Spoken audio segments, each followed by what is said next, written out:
In this quick course, you will learn how to configure a sample config YAML file for the Universal Connector application in BMC AMI SQL Assurance for DB2. Before you begin, make sure that you have downloaded the Universal Connector package from the BMC electronic product distribution site and uploaded the sample files to your CI/CD tool.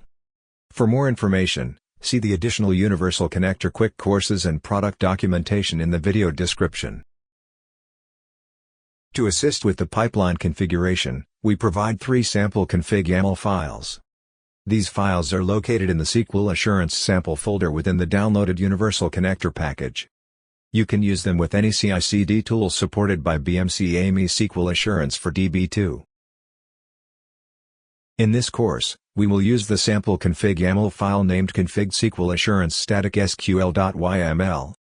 This file includes steps to connect to the ZOSMF server and analyze static SQL statements in a DB2 package.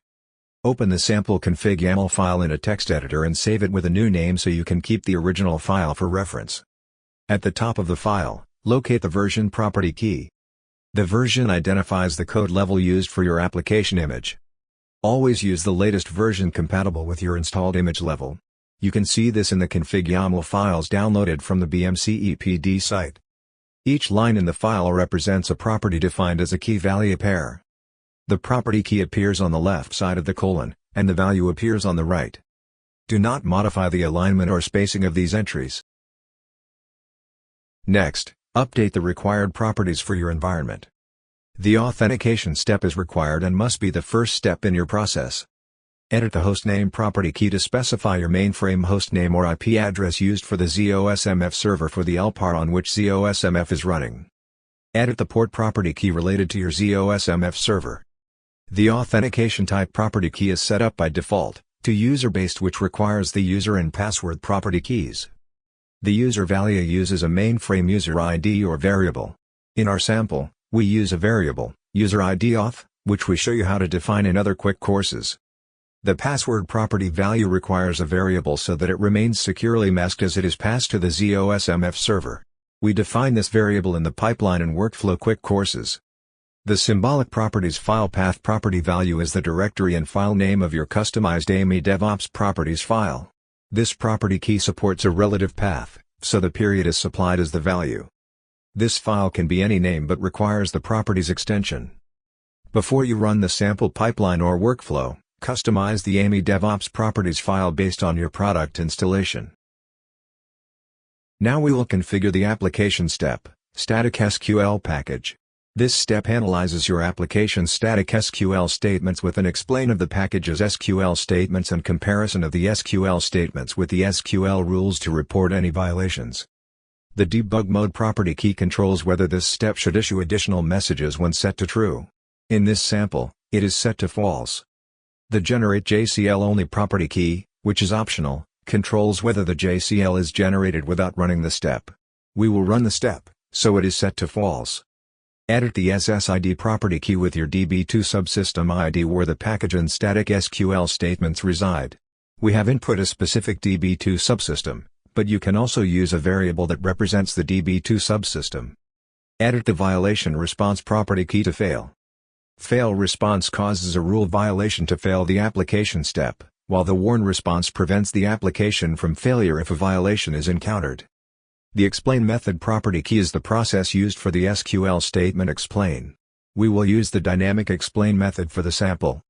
Static explain causes the explain engine to search an existing plan table for access path information for the SQL statement. Dynamic explain extracts data from the dynamic statement cache and uses it for access path information. The object type property key for this step is for a DB2 package. Edit object name, collection ID package, and version package property keys for your package. The object name property key specifies the package name that you will explain and analyze. The collection ID package property key specifies the package collection ID. And the version package property key specifies the package version. Edit the job card property key to comply with your company's internal rules for JCL.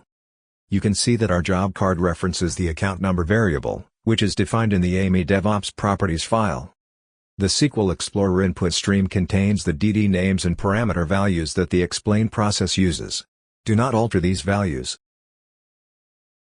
The JCL property key is predefined for the static SQL package step and is not updated for this sample.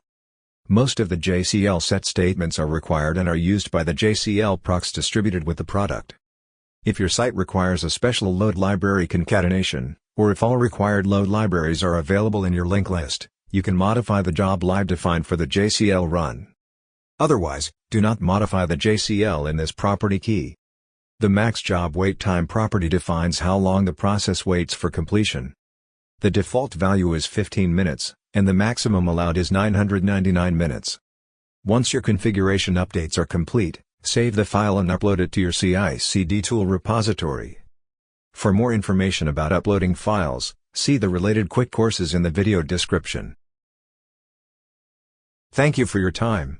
For more information about any BMC mainframe product, check the video description for links to documentation and related videos.